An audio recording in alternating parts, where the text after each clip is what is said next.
Assalamu alaikum wa rahmatullahi wa barakatuh. I hope everyone is doing well.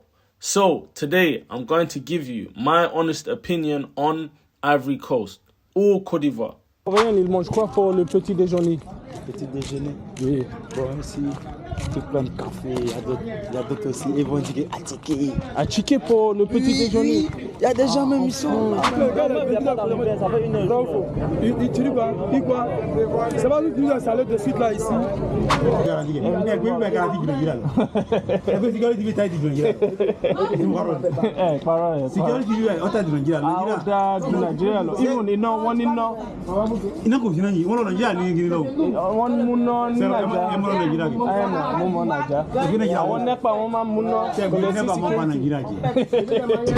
Even solid. This is Africa. Nigeria, Côte d'Ivoire. They have it all. It's all the same. It's in our genes. It's in our blood. So, I recently spent a week in Ivory Coast, primarily in Abidjan, to watch the AFCON 2023 games. My trip was filled with diverse experiences, and I would like to share both the positives and the negatives of my stay. I'll start with the positives. Number one, Ivory Coast is a very open society. Ivory Coast, especially Abidjan, showcases an impressively open society, the presence of many Lebanese, شوية لحم كمان. تمام. Moroccan. السلام عليكم. مفتوح. وين؟ شكون أنا؟ من نيجيريا. أهلا وسهلا. أهلا بك. Egyptian businesses. There's even an Egyptian restaurant here. This diversity is definitely one of the country's strengths, creating a cosmopolitan atmosphere that is welcoming to all foreigners. Number two, I'm going to put two things in here. I'm going to say progressive and diverse. I'm going to lump them together, and I'll explain why. The people of Ivory Coast are generally progressive, and the society reflects this mindset.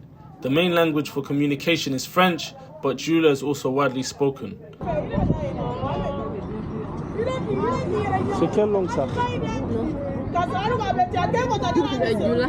Jula. Ok. Jula et Bambara, c'est le même, hein? Et Mandinka? Adding to the country's rich cultural tapestry, this blend of languages and cultures creates a dynamic environment that is both progressive and inclusive. You see, whilst I was in Ivory Coast, I got this sense of everybody's welcome. Like, I even saw Mauritanian businesses and people from Burkina Faso, and yeah, everyone's welcome. Mikasa, Sukasa. Just make sure you're adding value. So come by any means, but make sure to add value and make sure to enrich our country. That's the vibe I got from Ivory Coast. Number three, culinary delights. The food in Ivory Coast is definitely delicious. And if you go to Zone 4, as they call it, you'll find it boasts many high-class restaurants offering a variety of cuisines. Whether you're in the mood for a local dish, Avec quoi? or international fare, there is no shortage of delicious options. She tried to introduce me to a Senegalese drink, I think, but I'm not sure.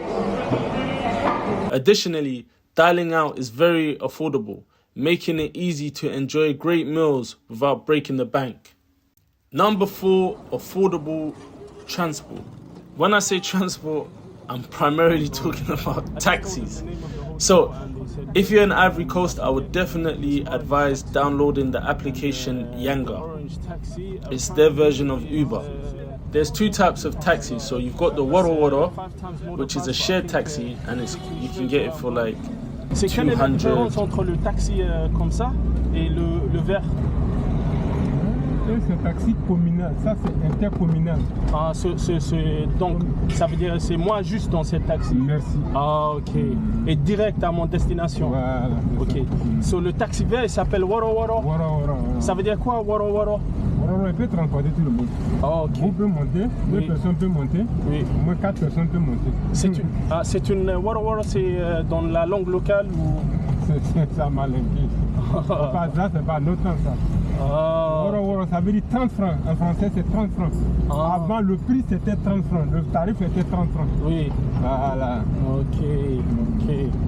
and you can have your own personal taxis. The woro woro is green, and you're gonna have to share it, and generally they might refuse to take you on the way because then they might not be going that way. Meshi tariqi, as they say in Algeria. But yeah, the orange taxi will take you wherever you want to go, and the rates are usually set. So Yanga's affordable, the Woro Woros are affordable, and the normal orange taxis are affordable. I didn't take any buses or train, although I did take the coach to Bouake, and that was also affordable. So now into the negatives. If you like the video and you would like to support me, make sure to like and subscribe. Back to the video. Number 1, the language barrier. How much is the juice? The juice, there is natural juice. Yeah. 1,000. 1,000. Huh? 1,500. 1,500. 1,050 cents. Okay, 1,050. Okay, which one is it? Why is there a Nigerian flag there? The Nigerian flag. A couple. Why? Honestly speaking, it is extremely difficult to navigate and maneuver in Ivory Coast if you don't speak French. Yeah. I gave you the number to call him. Yeah. So me, I can't speak French. Yeah. So that's why you speak to him, and that time he told you 50,000. French is the lingua franca. In fact, there was only one instance where I heard people speaking another language, and that was Jula. Et même il y a les langues de la pays comme Jula. Voilà. Comme, il s'appelle quoi? Biame?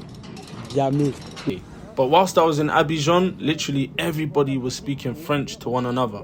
Number 2, again, the whole French thing. The French influence. The country is extremely influenced by French culture, which can be a double-edged sword.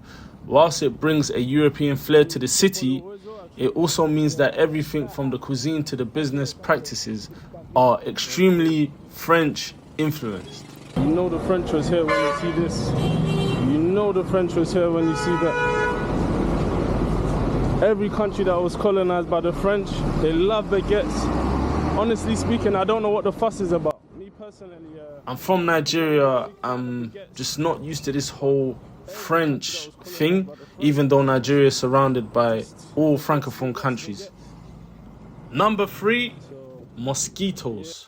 One of the less pleasant aspects of my stay was the prevalence of mosquitoes. I swear these guys are everywhere. They were having a good time, man. I was just getting chewed up. Pause. Last but not least, number 4, money-centric attitude. Another downside is the pervasive money-centric attitude. Whilst the people are generally polite and friendly, there's a strong sense of nothing is for free. I don't have money. No. Abdulkadir. Yeah. I'm sorry. Yeah. You see, usually it might not bother me, but I just came from the south of Algeria, where they have this whole kind of desert culture and everybody's looking out for one another. So when I was in Abidjan, it just kind of stuck out to me. And I had one experience where someone, I told him I was looking for a place, and he kept trying to recommend another place to me because he was the owner or his friend was the owner. So I wanted to stay at one hotel, and he would keep insisting on recommending this other hotel. Another incident I had, which was like moments after the first incident, was I was looking for hotels. I was quite stranded, and one gentleman recommended a hotel. He said, "Oh, come in my car." He said, "But it's not going to be for free." I said, "Yeah, that's fine, no problem." Then he said, "Okay." I said, "How far is it? Because I'm not going to pay you a lot of money to drop me somewhere that's close." So good thing I said that. Anyway, I ended up being in the guy's car for 2 minutes, and he wanted to take 8,000 CFA from me. But on Uber, that same journey would have costed a lot less, like maybe like 500, like no more than 1,000. Long story short, he kind of fabricated the story when he dropped me off to the people at the hotel, and they was like, "Look, you owe this guy money, you have to pay." Alhamdulillah, I spoke French, and I explained to them where I was coming from. I said, "I'm coming from the post office in Kumasi. Does it cost 8,000 to go from the post office in Kumasi to this hotel?" So I'll show you the distance on screen. This is the La Postale Kumasi, all the way to Elite Hotel. Like it's walking distance.